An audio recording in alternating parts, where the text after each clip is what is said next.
you doing? Nice to meet you, Zoltan. Daryl. I'm Daryl, by the way. Yeah, man. Hey, I'm here, man, because I'm ready to talk to you and see, like, pick your mind, man. See how you doing. Sure. Yeah. Let's do this. Thank you. I'm here with Zoltan Deak, and he's a forger and he does a great job. I've seen his videos, and I just wanted to kind of pick his brain. So, I have a question for you. My first question. Okay, go ahead. What inspired you to become a knife forger? All right, so what initially happened was I wanted a nice set of kitchen knives, but as it turns out, they're quite expensive. And I kind of let that go by the wayside for a while. And what I ended up doing was I saw a couple episodes of Forged in Fire. I don't know if you've ever seen that show, but it's kind of what I do. I've heard of it before. Yep, where it's a competition show where they make knives. And I'm just like, how hard can that be, you know? I'll give it a shot. Turns out I should have just bought the kitchen knives in the first place. Oh. Just turned into a career though, so I can't complain. That's a good thing, though. That's like a sign of like it was meant for you. Walk us through your creative process when crafting a new knife. Absolutely. So what I do is whenever somebody commissions a knife from me, so I do one of either two things. Either I have a line of knives that I forge out and then sell, or I take commissions. So when I do commission a knife, I go through an entire design process from start to finish with the client first, all on paper, and then I basically just recreate whatever is in their head with my little inputs as well. And turns out that it works really well, and we get a final product after the fact that looks really similar to the actual initial design, and go from there. So when they do it, they send you like a list of things that they want specifically for that knife? Yeah, absolutely. So there's different types of people that buy my knives. A lot of professional chefs. So some chefs like a 7-inch blade, some like an 8, a 9, some like very particular shapes, some profiles. Some have bigger hands, some are right-handed, some are left-handed, and all those little details get incorporated into the design. Okay. That's like specifically for that person. I like that. Absolutely. That's cool. I Yep. like that. What materials do you prefer to work with and why? All right, so I have a couple different steels that I work with. One of them is 26C3, which is it's a steel that you can get down to an extremely fine molecular structure. It's something that's able to hold an edge sharper than a razor blade for a long time. So I use that for most of my kitchen knives because they cut like nothing else. And then other steels I use include stuff like MagnaCut, which is a really high-end steel for outdoors. It's a stainless steel, and you can just beat the living crap out of it, and it just doesn't break. It's fantastic. That's cool right there. And then handle-wise, I use a lot of brass, some steel, some Damascus that I make. And then I import wood from Argentina, from a couple of bladesmiths I know down there, as well as Father-Son Company. Right now. Yeah, Father-Son Company sends me wood from the Sonoran Desert as well in Arizona. Wow. So I kind of gather stuff from around, but I try to pick and choose the best materials available to me. So what do you prefer to work with more? Do you like steel or you like to work with wood? It's an all-inclusive process because most of my knives I put handles on, obviously. Yeah. And Okay, my next question. How do you ensure the quality and durability of your knives? All right, so when I first started bladesmithing, I was bladesmithing out of a forge. I'll show you guys in a little bit. Yeah. But what ends up happening is we try to regulate the temperatures on the heat treatments as much as possible. When it comes to forging out of a fire, going from fire to oil shocks the steel into a really fine molecular structure. But what ends up happening though is because it's a flame front, it's very difficult to get consistent. So what I ended up doing is I ended up buying a kiln just for this, so I can get exact temperatures based on the type of steel before quenching or tempering. And that way I know everything is consistent, everything is exactly the way I want it every single time. Are there any specific techniques or traditions you incorporate into your forging process? Absolutely, yeah. That are like specific to you? Specific to me? I have a profile of the blade that you'll notice if you look at some of my work where I do a single finger groove and then an additional curvature in the handles. And I find it's really comfortable. It's kind of like a Coke bottle shape. And for my hands and for anyone who's had my knives, they seem to like it. Yeah. And then, but I use a lot of traditional techniques as well. So on some of my kitchen knives, I do what's called a hamon, which is a differential heat treatment, meaning I would clay part of the spine so that once that comes out of the kiln into the oil and it shock hardens that steel, the spine actually stays softer. And that's a traditional Japanese technique. And that allows a softer spine with the hard edge, so it can absorb a little bit more impact and So be a you bit can more do durable. more stuff with it. A little bit. Yeah. Okay. And it looks cool when you're done. I like the strength of it, though. That's cool too. Yeah. What sets your knives apart from others on the market? Well, besides them being custom, tailored to each individual, they stay harder, they stay sharper. You can beat the hell out of them, and you'll just keep on cutting. It's not like something you can pick up at Walmart where you ding it, you chip it. So basically, you're ensuring your stuff doesn't break. That's what he's saying, Yep. guys. Yep. My edges, lifetime guarantee. If you ever get one of my knives, I'll sharpen them at any point in time for you. Make sure you guys come by and stop and see. Can you share any memorable memories and experiences as your time as a knife forger? Of course, yeah. It's such a small world. I've met so many other like forgers and people that make knives, and just to be able to be involved in that world. It's such a small world once you dive into it. It's been really, it's been a blessing. And then for this to be able to take over my day job, I wouldn't have it any other way. So basically, it's a blessing for you to be able to do something that you love while making money with it. Absolutely. Yep. I get to stay home with my kids during the day, and then I do this well into the night. And I absolutely love it. I quit my day job for this. Oh, wow. So That's interesting right there. Yeah. But at least you found your passion, though. uh, All right, I'm giving you the floor. Any last words you want to say about your knifing company? Sure. You can talk to the camera. Well, my company is FireBorn Knives, based here in Arcadia, Florida, and I make a lot of kitchen knives and a lot of customs for whoever really wants them. Anything from your kitchen utility knives I make a small batches of, up to everyday carry knives with sheaths and the works. If you guys had any interest in them, feel free to reach out to me, and we can get you guys started, put you on the books. A little closer here. This is one of the things that I've been currently producing. It was a giveaway that I made, and this is just a piece of rebar. So what I ended up doing was cutting these pieces of rebar in half here, and then splicing in a piece of high carbon steel, and then smushing them together into what eventually becomes the blade. And then this way we have an extremely high carbon edge that will actually hold instead of just the plain mild steel rebar, and that way it'll last a lot longer. This is one of my kitchen utility knives in the making right now, and it's been profiled out. It's going to have this exotic wood from Argentina. You can kind of see it's got some really nice patterning in it. Eventually that'll be shaped and finished on there. This is my line of everyday carry knives. They go into a sheath that has a pocket clip. It sits inside your pocket, and this is made from Magna cut steel. And this stuff is just absolutely ridiculous. It can cut other steel, and if you watch any of my other videos, you can actually see me demoing these. I stick a piece of steel into the vise, and I just hammer this into it. Wow. And this will cut other steel. And then, So I have a question about these two right here. go ahead. What was the creative process of making that design like that, the way This it one? did? No, on this right here. This here axe? Yes, this axe, because I like that design on it. It's so cool. So that's what's called a Damascus pattern, which is kind of the slang term for pattern welded steel, originating from Damascus, Turkey. However, so what it really is it's two different kinds of steel that's been forge welded and squished together. And I just cut that piece apart, sanded it down, forge welded it again and again until I had, and this one has 42 layers of alternating steel.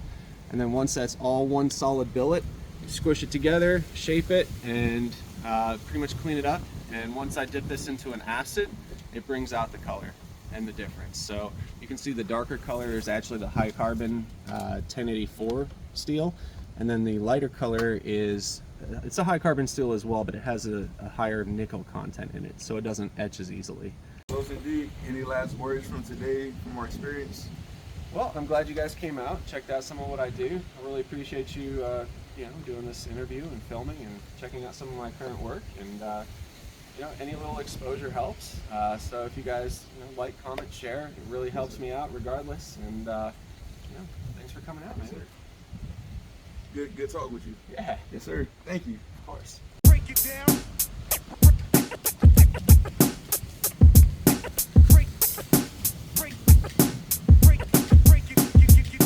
This is gonna be yours. It's gonna be mine? Yeah. Okay. Thank you. So what this is, right here, it's a low layer count Damascus. So it's about 8 layers of alternating steels, just like that. We're about to stick it in the forge, hammer it flat into whatever shape you want, and take it home with you. Thank you. Can you shape it into a D?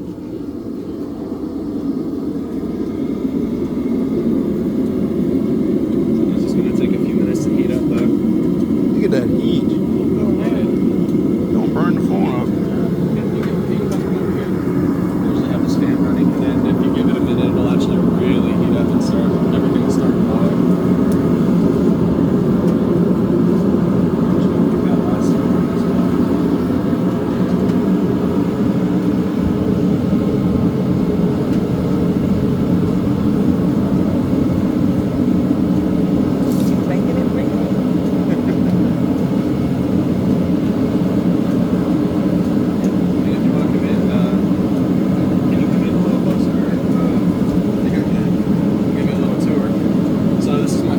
Obviously, I'm pumping propane into it through 3 jets right now. The more jets you have, the harder it goes in the space. So right now I'm heating that up to about 2,000 degrees. Wow, that's very hard. Extremely hot, yep. And then that's going to bring the metal to a state where we can actually shape it with a hammer. I have a couple of specialty hammers down there. Some that I modified, some that I just use for fun. We've got some tongs, but we won't need it because I pre-welded a piece of rebar onto that. What's that right there? This unit? Yeah. This unit is the kiln, or my actual oven that I use for my heat treating. And so that unit itself can go up past 2,000 degrees. And each metal has its own recipe on how it needs to be heat treated. So yours, I'm going to start heating that up in a few minutes here. But with regards to yours, we're going to bring that up to about 1475. So like 1,475. So how do you? Oh, you grab it. I was about to say, there's no way you grab it without gloves on. Because I was about to say that's heat. Gloves. Okay. Yep, for sure. Oh man. And so we'll shape it in the forge, and then we'll do the final heat treatment in there. And I'll bring out a little vat of oil. I'll let you do the dip. You let me do the dip? Yeah. Oh wow. I mean, if you can. I mean, it's up to you. Look. And if you'd like, you can finish it on the grinder. I fabricated. Set our initial welds here.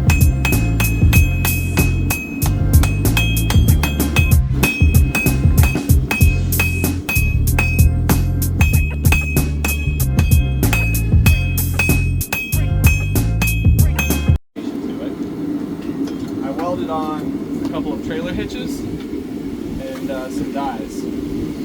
So what these are is just stock round metal, and what it's going to end up having to do is I'm going to put the billet in here, and it's going to just squish it and draw it out to length. Oh, so it's going to make it longer. Yep. Okay. So it's kind of a little.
So we'll come back to that in a minute.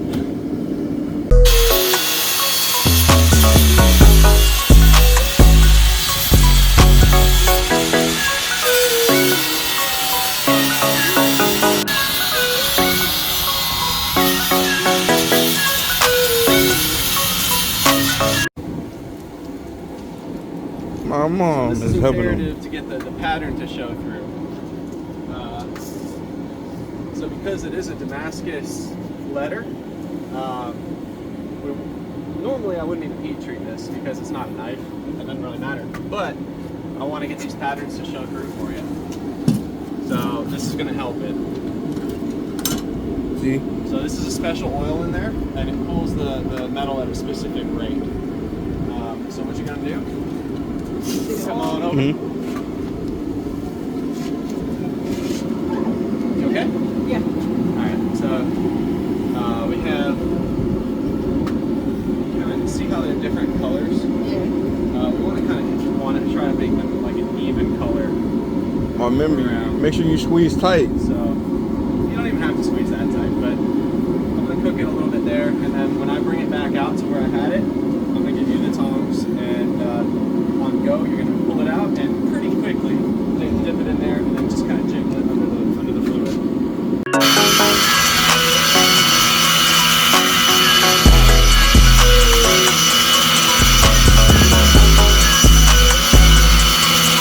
Like that. Hold it nice and tight. All right, go ahead.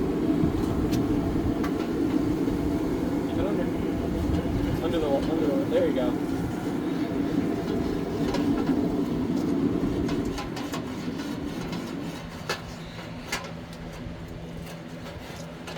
So what that did is that shocked all the molecules to really like lock together. And because we're using two different metals, it's going to exaggerate when it etches real quick. So about a minute under the fluid and good to go. You're probably just fine at this point. Go ahead. Yep. So you can start to see where the patterns. I see it. It's different. Yeah. Don't drop the water on your foot, Mom. My stuff is a lot more refined, but in this case, I know you guys are in a hurry, so just rigged up your letter D for you. And your beer bottle. got a little something hanging off of it and everything. And what we're gonna do next, final step, is put this in the acid. It's just called that. So, all right, before and after. You recording? Yep. You are. There she goes. And you can start to see the lines appearing on it.